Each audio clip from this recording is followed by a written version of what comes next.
How to EFI to carburetor swap on any Ford pickup truck from 1987 to 1991. So what we're looking at here is a 302 EFI speed density motor. And the way that you're going to convert any of these trucks over to a carburetor is you need to know where a hot wire is for your coil, and you need to know how to take off the top of the block. And also, just in case you did not know this, you will keep all functionalities of everything that all the other computers control. So what you're going to do first is you're going to need to sit there, find your coil wire right up here, the one that leads to the coil.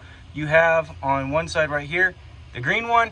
That is going to be your that is your tack wire. The white one right here, this is your white one.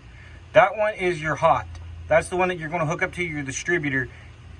And I'll show you the reason why you're going to want this distributor in just a second. So these are the only two wires you need to worry about. Everything else on the top of the block, down to the air cleaner, is not needed. And the main reason why you're going to do this kind of swap is because you're having problems with your speed density, and or you're doing a motor rebuild and you put a cam in it, and the cam's more aggressive than the speed density can handle. So let's go over to my carburetor swap truck. As you can tell, this is an EFI truck. That is clear as day, not EFI.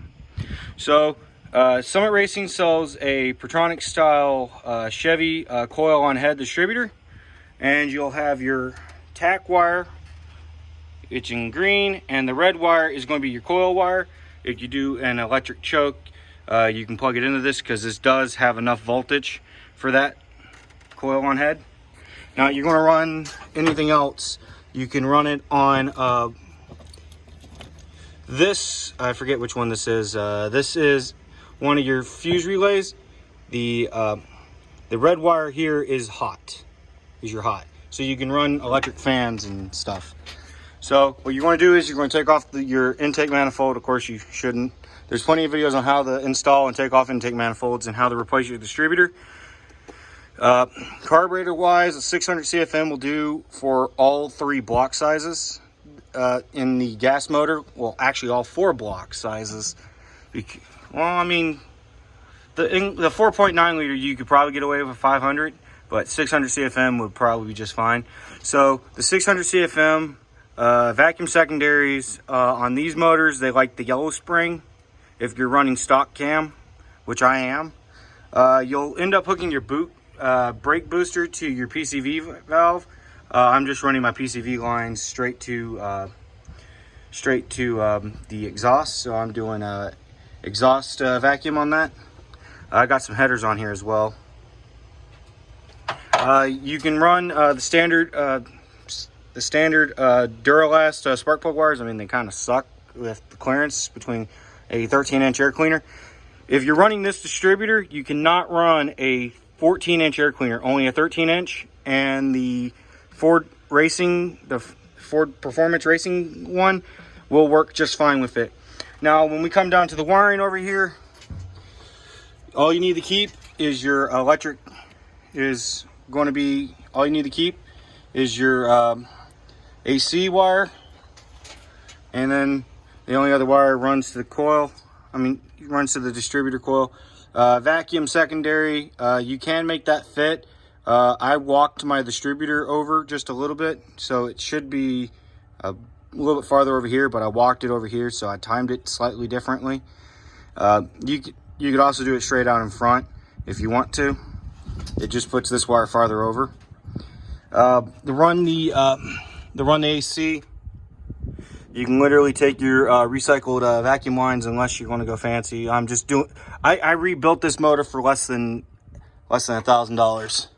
So you hook up to your standard PCV line right here for vacuum for the AC.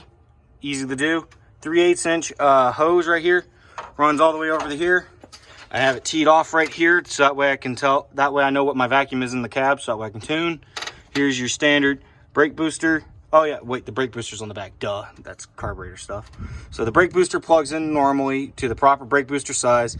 You can keep your cruise control. You just have to replace your cruise control harness to the non-EFI one.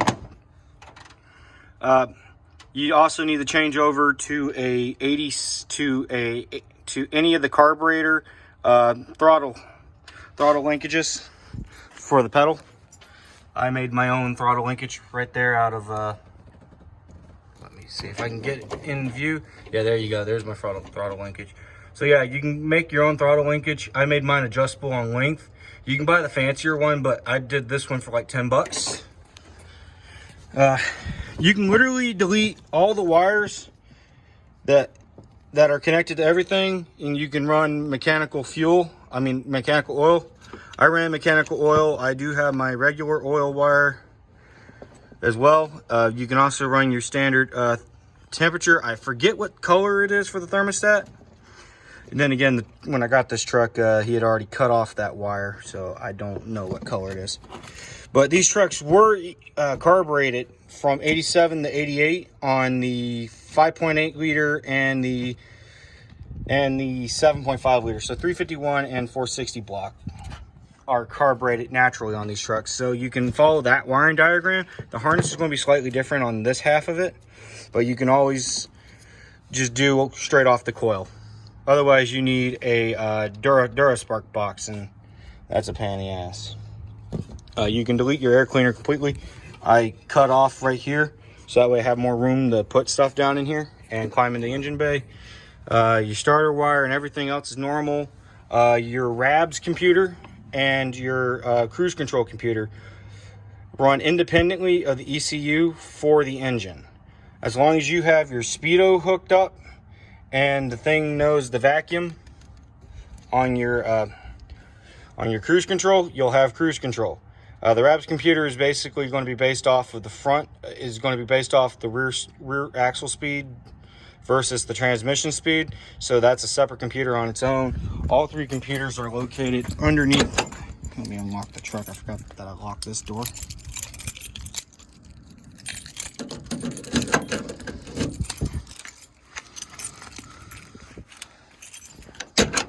So all three computers are going to be located underneath the dash.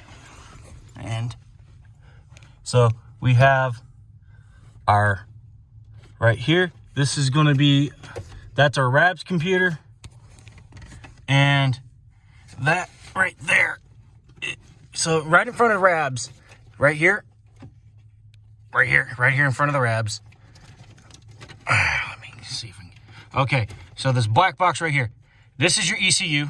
This is your RABS computer. This is your reverse. This is your rear anti-lock brake system.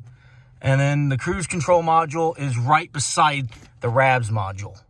Now, if the RABS module doesn't work or isn't working, you will not have cruise control at all.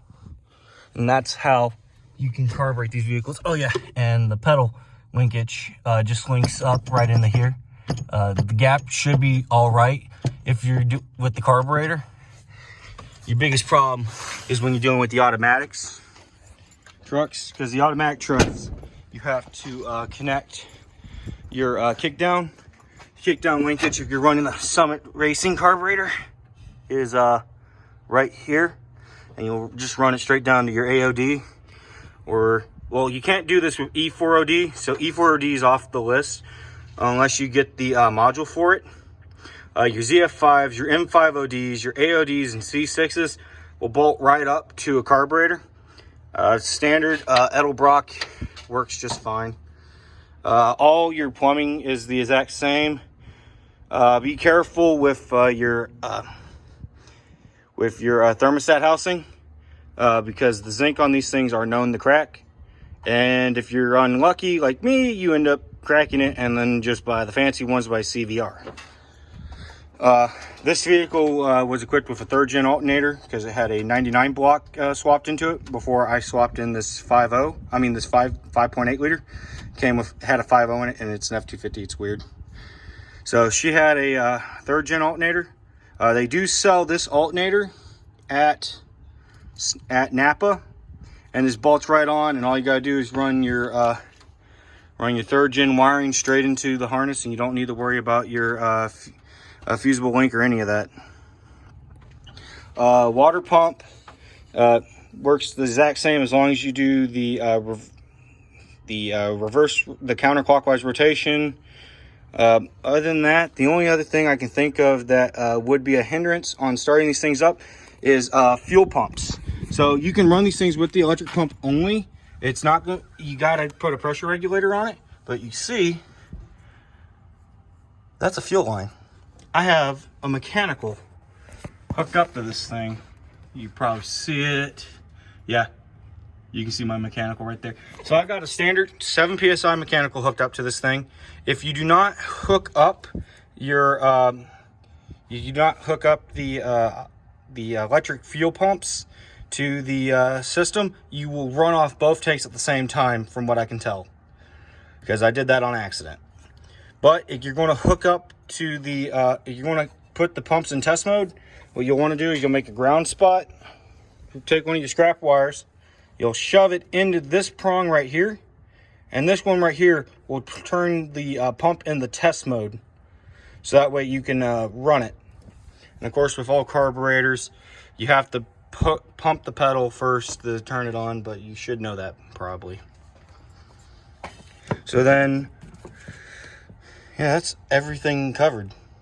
Oh yeah, radiator's the same. All you're doing with these things when you're doing a carb swap on them is literally distributor, intake manifold, carburetor, and wiring. That's it. All your vacuum lines will fit onto the carburetor, literally. Oh yeah, and when you do this, delete your cats, or at least gut them, because you're not going to have EGR at all, and there's no point in running the emission shit when you're already not doing emissions. So that's how you do these trucks. Have a good day.